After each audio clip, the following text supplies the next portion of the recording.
Now let me switch slides again. Let's go to next.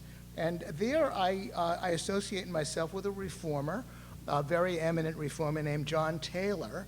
John Taylor is a Stanford University professor who years ago concocted what later became called the Taylor Rule. It's actually a fairly simple formula. I've written about it in my column to fix the Fed funds rate, which is the interest rate that the Federal Reserve targets. And Taylor maintains, I think with some plausibility, that the period of what is called the Great Moderation, that is from the early 80s up through around 2001 or 2, when recession was milder, that the Taylor Rule was obeyed by the Federal Reserve. The Taylor Rule specifies, and it's a very simple recipe I explained in my column, that the Fed funds rate should be a certain multiple of the inflation rate adjusted for something involving calculation of economic growth, which is always also fairly straightforward. I used the Taylor Rule recently to indicate that the Federal Reserve should probably raise the interest rate a hair.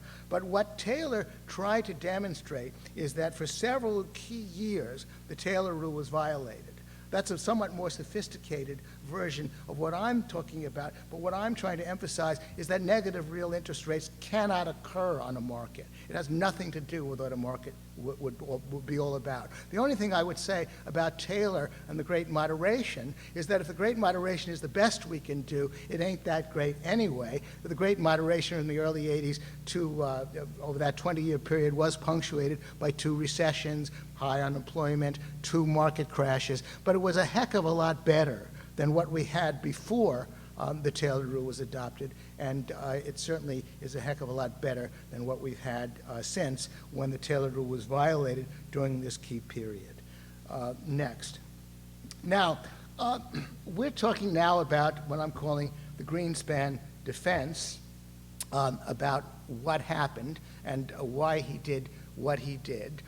For background, let's think of it in these terms. Bernie Madoff is now in prison for stealing billions of dollars. If you had it on your conscience that something that you had done caused trillions of dollars worth of harm to the world, you might start making up excuses yourself.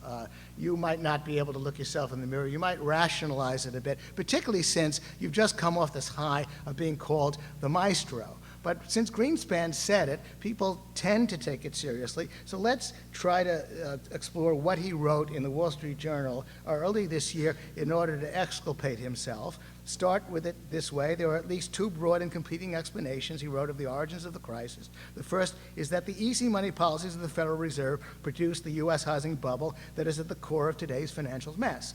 Now, okay, that puts it adequately.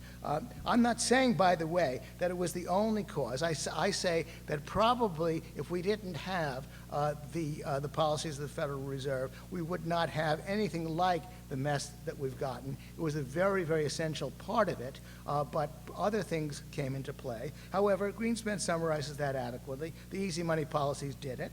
Now, the second, however, in his view, far more credible explanation agrees that it was indeed lower interest rates that spawned the speculative euphoria. However, the interest rate that mattered was not the federal funds rate, but the rate on long-term fixed-rate mortgages. Now, there are at least 2 problems so far with what Greenspan said.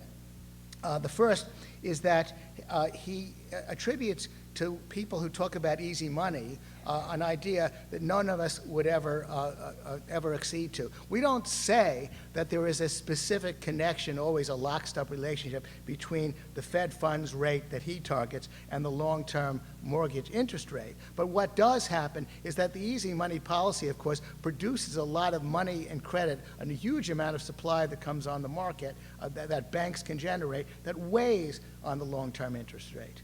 But more specifically, the odd thing is that Greenspan forgot something else. Let's look at the next slide. What I throw up, I lifted that chart, is what's called, it's 2 measures of the adjustable rate mortgages. Now, you must have heard of those. That's not the long-term mortgage interest rate. Those are short-term adjustable rate mortgages, which became hugely popular during the period in question where Greenspan is trying to get himself off the hook. During that period in the middle, they moved, obviously in relation to the, not exactly, but clearly the connection is obvious from the chart. The short-term federal funds rate was, to a large degree, determining that relatively one-year arms rate, which suckered in so many people. So clearly, and that was at its height during that period when we're looking at the lows, about 1/3 of new original mortgages, massive growth in arms, which clearly was driving the credit bubble. And to compound the irony, if you look at that trough, in February of 2003, Greenspan delivered a speech before the National Credit Union in which he fully endorsed adjustable rate mortgages, in which he said, that's the way to go. That's the thing to do. Fixed rate mortgages are a sucker's game. Amazing that he did this, because it would have been obvious enough that once you started hiking the Fed funds rate, as indeed began to happen, the arms rate would begin to go up. So those are the two obvious problems with what Greenspan said at that point. But let's go back to him. Let's look at the next slide. He then went on to talk about the savings glut, a very odd phrase for an economist. You probably remember not so long ago that we used to talk about how there was inadequate savings in the U.S. The personal savings rate is going down, all kinds of lamentations about not enough savings, and now suddenly we're hearing exactly the opposite. Suddenly we're hearing about a savings glut. Now, by the way, I'm not sure that Greenspan has ever used that phrase, but Bernanke, who is the current chairman of the Fed, has used it over and over again, and he does have some explaining to do as well, since he was a Fed governor at the Federal Reserve from 2002 to 2005. He then went over to become chairman of the Council of Economic Advisors before becoming the current chairman of the Federal Reserve. So he's a little bit embarrassed about his participation in the meltdown as well. But here is Greenspan's version of the savings glut. He goes on to write in that same article, the presumptive cause of the worldwide decline in long-term rates was the tectonic shift in the early 1990s by much of the developing world from heavy emphasis on central planning to increasingly dynamic export-led market competition. Well, all that sounds nice, that's true.